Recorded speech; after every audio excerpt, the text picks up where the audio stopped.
ನಮ್ಮ ಹಿಂದೂ ಧರ್ಮದಲ್ಲಿ ಏಕಾದಶಿಯು ವಿಷ್ಣುವಿನ ಆರಾಧನೆಗೆ ಸಮರ್ಪಿತವಾಗಿದೆ. ಇದು ಶುಕ್ಲ ಪಕ್ಷ ಮತ್ತು ಕೃಷ್ಣ ಪಕ್ಷದ 11ನೇ ದಿನದಂದು ಸಂಭವಿಸುತ್ತದೆ.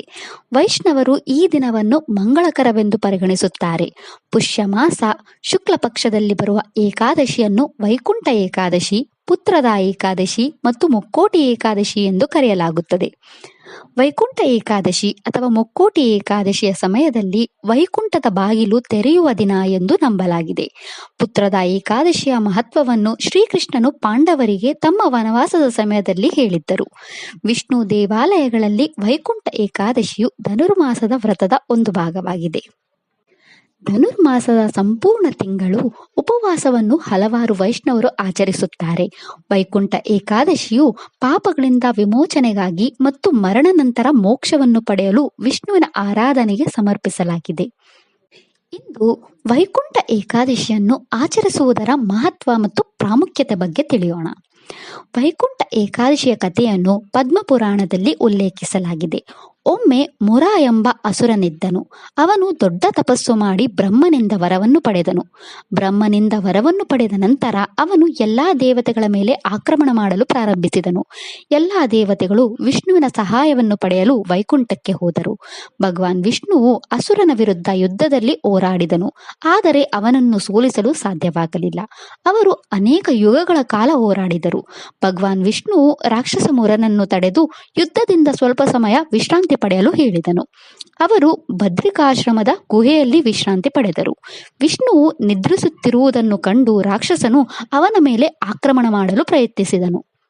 ಯೋಗಮಾಯ ಎಂಬ ದೇವಿಯು ವಿಷ್ಣುವಿನಿಂದ ಹೊರಬಂದು ತನ್ನ ನೋಟದ ಮೂಲಕ ಅಸುರನನ್ನು ಸಂಹರಿಸಿದಳು. ಅವಳಿಂದ ಪ್ರಸನ್ನನಾದ ವಿಷ್ಣುವು ದೇವಿಗೆ ಏಕಾದಶಿ ಎಂಬ ಉಪನಾಮವನ್ನು ಅರ್ಪಿಸಿದನು ಮತ್ತು ಭೂಮಿಯ ಎಲ್ಲಾ ಜನರು ಪಾಪಗಳನ್ನು ಜಯಿಸಲು ಅವಳು ಸಾಮರ್ಥಳು ಎಂದು ಘೋಷಿಸಿದನು.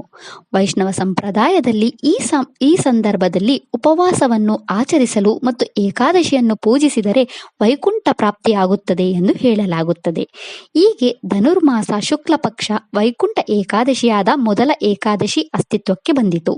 ಈ ವೈಕುಂಠ ಏಕಾದಶಿಯ ದಿನದಂದು ತನ್ನ ಆಶೀರ್ವಾದವನ್ನು ಕೋರಿದ ಇಬ್ಬರು ರಾಕ್ಷಸರಿಗೆ ಭಗವಾನ್ ವಿಷ್ಣುವು ವೈಕುಂಠದ ದ್ವಾರವನ್ನು ತೆರೆದಿದ್ದಾನೆ ಎಂದು ವಿಷ್ಣು ಪುರಾಣ ಹೇಳುತ್ತದೆ. ಇದು ವಿಷ್ಣು ದೇವಾಲಯಗಳಲ್ಲಿ ವೈಕುಂಠ ದ್ವಾರವನ್ನು ರಚಿಸುವ ಸಂಪ್ರದಾಯವನ್ನು ಪ್ರೇರೇಪಿಸಿತು. ಅಲ್ಲಿ ಭಕ್ತರು ಮೋಕ್ಷವನ್ನು ಪಡೆಯಲು ವೈಕುಂಠ ಏಕಾದಶಿಯಂದು ದ್ವಾರದ ಮೂಲಕ ನಡೆಯುತ್ತಾರೆ. ವೈಕುಂಠ ಏಕಾದಶಿಯು ಭಗವಾನ್ ವಿಷ್ಣುವಿನ ಶಾಶ್ವತ ಪ್ರೀತಿ ಮತ್ತು ಅನುಗ್ರಹವನ್ನು ನೆನಪಿಸುತ್ತದೆ. ಭಕ್ತರಿಗೆ ಭೌತಿಕ ಆಸೆಗಳನ್ನು ನೀಡುತ್ತದೆ ಮತ್ತು ಆಧ್ಯಾತ್ಮಿಕ ತೃಪ್ತಿಗಾಗಿ ಶ್ರಮಿಸುತ್ತದೆ. ಭಕ್ತರ ನಂಬಿಕೆಯಂತೆ ಈ ಪವಿತ್ರ ದಿನವು ಅಪಾರ ಆಧ್ಯಾತ್ಮಿಕ ಮಹತ್ವವನ್ನು ಹೊಂದಿದೆ.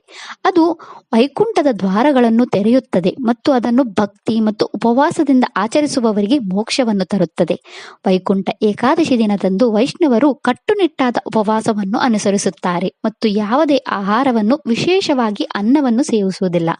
ಸ್ತೋತ್ರಗಳು ಮತ್ತು ಭಜನೆಗಳು ರಾತ್ರಿಯಿಡೀ ಆಡಲಾಗುತ್ತದೆ. ಈ ಒಂದು ದಿನದ ಉಪವಾಸವು ಎಲ್ಲ 24 ಏಕಾದಶಿಗಳ ಉಪವಾಸಕ್ಕೆ ಸಮಾನವೆಂದು ನಂಬಲಾಗಿದೆ. ಭಾರತಾದ್ಯಂತ ವೈಕುಂಠ ಏಕಾದಶಿಯನ್ನು ಆಚರಿಸಲಾಗುತ್ತಾರೆ. ದಕ್ಷಿಣದಲ್ಲಿ ವೈಕುಂಠ ಏಕಾದಶಿ ಅತ್ಯಂತ ಜನಪ್ರಿಯವಾಗಿದೆ. ವಿಶೇಷವಾಗಿ ಆಂಧ್ರಪ್ರದೇಶದ ತಿರುಪತಿಯಲ್ಲಿರುವ ತಿರುಮಲ ವೆಂಕಟೇಶ್ವರ ದೇವಸ್ಥಾನ ಮತ್ತು ತಮಿಳುನಾಡಿನ ಶ್ರೀರಂಗಂನಲ್ಲಿರುವ ಶ್ರೀ ರಂಗನಾಥ ಸ್ವಾಮಿಯ ದೇವಾಲಯ. ಸ್ವರ್ಗದ ಬಾಗಿಲುಗಳ ಮೂಲಕ ಪ್ರವೇಶವನ್ನು ನೀಡಿದಾಗ ಮೋಕ್ಷವನ್ನು ಪಡೆಯುವ ಭರವಸೆಯೊಂದಿಗೆ ವಿಷ್ಣುವಿನ ಬಾಗಿಲುಗಳನ್ನು ತುಂಬುವ ಭಕ್ತರು 2 ದೇವಾಲಯಗಳಿಗೆ ಸಾಕ್ಷಿಯಾಗುತ್ತಾರೆ. ಕೆಲವು ಪದ್ಧತಿಗಳಲ್ಲಿ ಏಕಾದಶಿ ಉಪವಾಸವನ್ನು ಸತತ 2 ದಿನ ಆಚರಿಸಲಾಗುತ್ತದೆ. ಯಾವ ದಿನದ ಉಪವಾಸದ ಆಯ್ಕೆಯು ವೈಯಕ್ತಿಕ ಆಚರಣೆಗಳು ಮತ್ತು ನಂಬಿಕೆಗಳನ್ನು ಅವಲಂಬಿಸಿರುತ್ತದೆ. ಕುಟುಂಬದೊಂದಿಗೆ ಮನೆಯವರು ಮೊದಲ ದಿನ ಉಪವಾಸವನ್ನು ಆಚರಿಸಲು ಸಲಹೆ ನೀಡುತ್ತಾರೆ. ಸನ್ಯಾಸಿಗಳು ಮತ್ತು ವಿಧವೆಯರು ಮೋಕ್ಷಕ್ಕಾಗಿ 2 ದಿನಗಳ ಕಾಲ ಉಪವಾಸವನ್ನು ಶಿಫಾರಸು ಮಾಡುತ್ತಾರೆ. ಭಗವಾನ್ ವಿಷ್ಣುವಿಗೆ ಆಳವಾದ ಶ್ರದ್ಧೆಯುಳ್ಳವರು ಅವರ ಆಶೀರ್ವಾದವನ್ನು ಪಡೆಯಲು 2 ದಿನಗಳವರೆಗೆ ಉಪವಾಸ ಮಾಡುತ್ತಾರೆ. ವೈಕುಂಠ ಏಕಾದಶಿಯಂದು ಉಪವಾಸ ಮತ್ತು ಭಕ್ತಿಯು ಪಾಪಗಳನ್ನು ಶುದ್ಧೀಕರಿಸುತ್ತದೆ, ಆಧ್ಯಾತ್ಮಿಕ ಬೆಳವಣಿಗೆಯನ್ನು ಒದಗಿಸುತ್ತದೆ ಮತ್ತು ವಿಮೋಚನೆಗೆ ದಾರಿ ಮಾಡಿಕೊಡುತ್ತದೆ ಎಂದು ನಂಬಲಾಗುತ್ತದೆ. ಪ್ರಾರ್ಥನೆಗಳು, ಭಜನೆಗಳು ಮತ್ತು ವಿಷ್ಣು ದೇವಾಲಯಗಳಿಗೆ ಭೇಟಿ ನೀಡುವ ಮೂಲಕ ಭಗವಾನ್ ವಿಷ್ಣುವಿನೊಂದಿಗೆ ಸಂಪರ್ಕವನ್ನು ಗಾಢವಾಗಿಸಲು ಈ ದಿನವು ಒಂದು ಅವಕಾಶವಾಗಿದೆ. ಹಿಂದೂ ಧರ್ಮದಲ್ಲಿ ಏಕಾದಶಿಯಂದು ಉಪವಾಸದ ಪ್ರಾಥಮಿಕ ಉದ್ದೇಶವೆಂದರೆ ಮನಸ್ಸು ಮತ್ತು ದೈಹಿಕ ಇಂದ್ರಿಯಗಳ ಮೇಲೆ ಹಿಡಿತ ಸಾಧಿಸುವುದು ಮತ್ತು ಅದನ್ನು ಆಧ್ಯಾತ್ಮಿಕ ಪ್ರಗತಿಯತ್ತ ಆರಿಸುವುದು. ಇದರ ಜೊತೆಗೆ ಉಪವಾಸದಿಂದ ಹಲವಾರು ಆರೋಗ್ಯ ಪ್ರಯೋಜನಗಳೂ ಇವೆ. ಈ ರೀತಿಯ ಉಪವಾಸವು ತುಂಬ ಕಠಿಣವಾಗಿದೆ ಮತ್ತು ಆರೋಗ್ಯ ಮತ್ತು ಜೀವನದ ಆಯ್ಕೆಯ ಕಾರಣದಿಂದಾಗಿ ಜೀವನದ ಎಲ್ಲ ಹಂತಗಳಲ್ಲಿನ ಜನರಿಗೆ ಸಾಧ್ಯವಾಗದಿರಬಹುದು.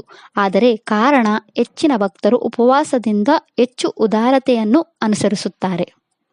ವಿಷ್ಣು ಪುರಾಣದ ಪ್ರಕಾರ ವೈಕುಂಠ ಏಕಾದಶಿಯಂದು ಉಪವಾಸ ಮಾಡುವುದು ಹಿಂದೂ ವರ್ಷದ ಉಳಿದ ಏಕಾದಶಿಯ ಉಪವಾಸಕ್ಕೆ ಸಮಾನವಾಗಿದೆ. ವೈಷ್ಣವ ಸಂಪ್ರದಾಯದ ಪ್ರಕಾರ ಶುಕ್ಲ ಪಕ್ಷ ಅಥವಾ ಕೃಷ್ಣ ಪಕ್ಷಗಳ ಎರಡೂ ಏಕಾದಶಿಗಳಲ್ಲಿ ಉಪವಾಸ ಮಾಡುವುದು ಕಡ್ಡಾಯವಾಗಿದೆ. ಏಕಾದಶಿಯಂದು ಉಪವಾಸವನ್ನು ಇತರ ಯಾವುದೇ ಧಾರ್ಮಿಕ ಆಚರಣೆಗಳಿಗಿಂತ ಪವಿತ್ರವೆಂದು ಪರಿಗಣಿಸಲಾಗುತ್ತದೆ. ಏಕಾದಶಿಯಂದು ಸಂಪೂರ್ಣ ಉಪವಾಸವನ್ನು ಆಚರಿಸಬೇಕು. ವೈಕುಂಠ ಏಕಾದಶಿಯಂದು ವಿಷ್ಣುವಿಗೆ ವಿಶೇಷ ಪ್ರಾರ್ಥನೆಗಳನ್ನು ಸಲ್ಲಿಸಲಾಗುತ್ತದೆ ಮತ್ತು ಭಕ್ತರು ವಿಷ್ಣುವಿನ ನಾಮಗಳು ಮತ್ತು ಧ್ಯಾನಗಳ ಪಠಣದಲ್ಲಿ ತೊಡಗುತ್ತಾರೆ. ಆಚರಣೆಯ ಇಂದಿನ ದಿನವಾದ ದಶಮಿಯಂದು ವೈಕುಂಠ ಏಕಾದಶಿ ಉಪವಾಸವನ್ನು ತೆಗೆದುಕೊಳ್ಳುವ ಭಕ್ತರು ಮಧ್ಯಾಹ್ನದ ಊಟವನ್ನು ಮಾತ್ರ ತೆಗೆದುಕೊಳ್ಳಬೇಕು. ಮರುದಿನ ಏಕಾದಶಿಯಂದು ಅವರು ಸಂಪೂರ್ಣ ಉಪವಾಸವನ್ನು ನಿರ್ವಹಿಸಬೇಕು ಮತ್ತು ವಿಷ್ಣುವಿನ ಪ್ರಾರ್ಥನೆ ಮತ್ತು ಧ್ಯಾನದಲ್ಲಿ ತೊಡಗಬೇಕು. ಅವರು ಅನ್ನವನ್ನು ತೆಗೆದುಕೊಳ್ಳಬಾರದು, ಕಟ್ಟುನಿಟ್ಟಾಗಿ ನಿಷೇಧಿಸಲಾಗಿದೆ. ಆ ರಾತ್ರಿ ಜನರು ಇಡೀ ರಾತ್ರಿ ಜಾಗರಣೆ ಮಾಡಬೇಕು ಮತ್ತು ವಿಷ್ಣುವಿನ ದೇವಸ್ಥಾನಕ್ಕೆ ಭೇಟಿ ನೀಡಬೇಕು. ದ್ವಾದಶಿಯಂದು ದಿನ ಜನರು ಪಾರಣ ಸಮಯದಲ್ಲಿ ಉಪವಾಸ ಮುರಿಯಬೇಕು.